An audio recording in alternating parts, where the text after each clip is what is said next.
Oi, turma! Tudo bom com vocês? Na aula de história hoje a gente vai aprender sobre as expedições exploradoras, guarda-costas e colonizadoras. Vamos lá? Bom, turma, é o seguinte, a gente já sabe, né, que os portugueses, Portugal, eles chegaram à nossa terra, chegaram ao Brasil por acaso. Eles estavam tentando chegar ao Oriente, né, nas Índias, por um caminho mais rápido e por acaso acabou conhecendo a nossa terra, por acaso acabou descobrindo a nossa terra. Então, eles não demonstraram muito interesse pelo Brasil, porque eles já estavam ganhando muito dinheiro, muitas riquezas, com o comércio dos produtos que vinha lá do Oriente, né? As especiarias. Então, eles descobriram o Brasil, conheceram o Brasil, mas de início eles não tinham nenhum interesse pelo Brasil, porque eles já estavam interessados, né, no comércio dos produtos do Oriente. Entretanto, né, mas com o tempo, a falta de interesse de Portugal fez com que outros países se interessassem pelo nosso país. Quer dizer, fez com que os espanhóis, os holandeses, os ingleses, os franceses começassem a rondar aqui o nosso país, né, procurando algumas riquezas, já que os portugueses, eles ainda não eram dono do país, eles conheceram o país, mas eles ainda, né, não tinham tomado posse dessas terras. Então, nesse caso, o rei de Portugal, vendo, né, que tinha outros países interessados aqui, começou a mandar expedições para o litoral brasileiro, né, aqui para o Brasil, com o intuito de checar se aqui no Brasil tinha riquezas a serem exploradas e, claro, se tiver riquezas, se tivesse riquezas, para tomar posse do Brasil, para colonizar, ocupando as terras. Então, nesse caso, essa primeira expedição, essas primeiras expedições que o rei de Portugal mandou são chamadas de expedições exploradoras. A gente agora vai aprender um pouco mais sobre cada expedição.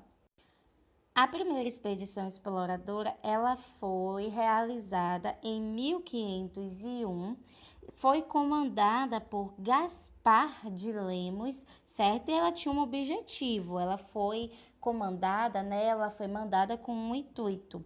O intuito era reconhecer o litoral, no caso, conhecer ali aquele pedaço do Brasil que eles tinham descoberto e procurar se tinha riquezas. Então, essa foi a primeira expedição que o rei de Portugal mandou. E aí, nesse caso, em relação, né, a esse primeiro objetivo de reconhecer o litoral e procurar riquezas, a expedição verifica e confirma que sim, nossa terra não se tratava de uma ilha, que eles achavam, lembra que era uma ilha, e que tinha algumas riquezas. Então, a nossa terra, só para relembrar, ela parou de ser chamada de Ilha de Vera Cruz, quando eles viram que não era uma ilha, começou a ser chamada de Terra de Santa Cruz. E diversos acidentes geográficos também foram nomeados por aqui, como o Cabo de São Roque, o Cabo de Santo Agostinho, o Cabo de São Tomé e a Baía de Todos os Santos, né? Nesse caso, aqui na nossa Bahia. Quanto ao segundo objetivo, porque essa primeira expedição, ela tinha primeiro o objetivo de ver, né, se aqui tinha riquezas, conhecer esse espaço. E o segundo objetivo era descobrir, né, a existência do pau-brasil, que nesse caso era uma madeira que seria muito explorada por eles, certo? Bom, sabendo que aqui não era uma ilha, sim uma terra, sabendo que aqui tinha riquezas, principalmente o pau-brasil, o rei de Portugal mandou uma segunda expedição.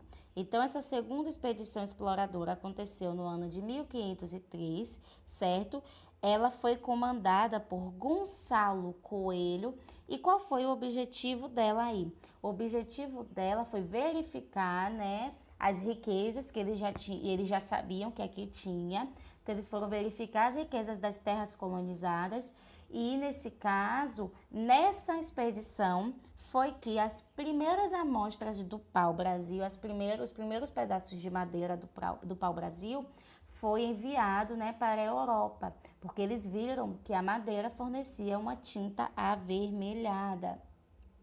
Então, nesse caso, turma, a primeira riqueza, né, a primeira grande riqueza brasileira que foi explorada por Portugal foi a madeira de pau-brasil. E no começo, os indígenas, eles trocavam essa madeira por tecidos, colares, facas, machados, canivetes, pentes, vidros, espelhos e outras coisas, né? Eles faziam a troca, o escambo, como a gente já conhece.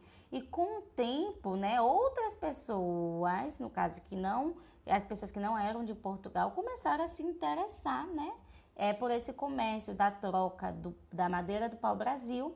E aí, as toras de madeira, elas começaram a serem guardadas em feitorias. Ou seja, eles fizeram algumas construções ao longo do litoral que servia para guardar esses pedaços de madeira para que elas não fossem roubadas, certo? Bom, então sabendo que foi do conhecimento de todo mundo que a madeira do pau-brasil, que foi descoberta aqui no nosso país, ela era muito boa, ela dava várias riquezas, ela tinha uma tinta avermelhada. O rei de Portugal, ele entendeu que ele precisava proteger, né, as terras descobertas, ele precisava proteger esse país. Então, ele resolveu mandar expedições guarda-costas. Então, qual era o objetivo das expedições guarda-costas? Era patrulhar o litoral e aprisionar os navios franceses, evitando assim o roubo do pau-brasil, o contrabando do pau-brasil.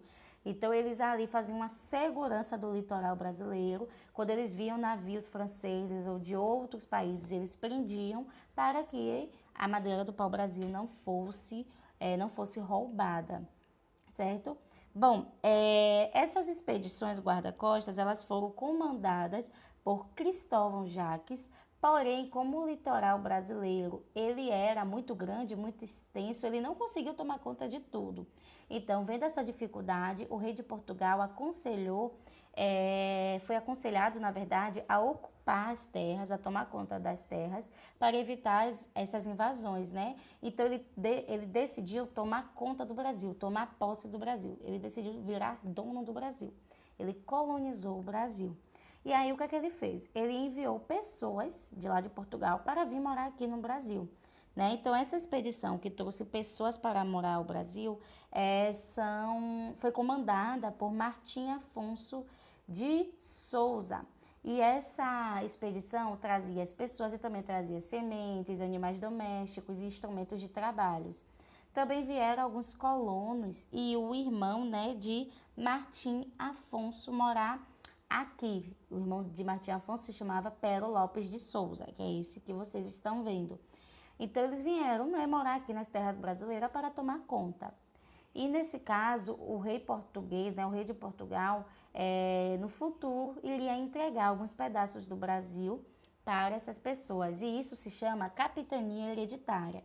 Por que capitania hereditária? É algo que é passado de pai para filho. Vocês vão aprender um pouco mais sobre isso lá na frente, certo? Bom, aqui a gente tem uma curiosidade. Você sabia? Durante as expedições, Martim Afonso, que foi o que trouxe, né, uma das expedições, encontrou um povoado bem pequenininho. Foi no dia 22 de janeiro, né?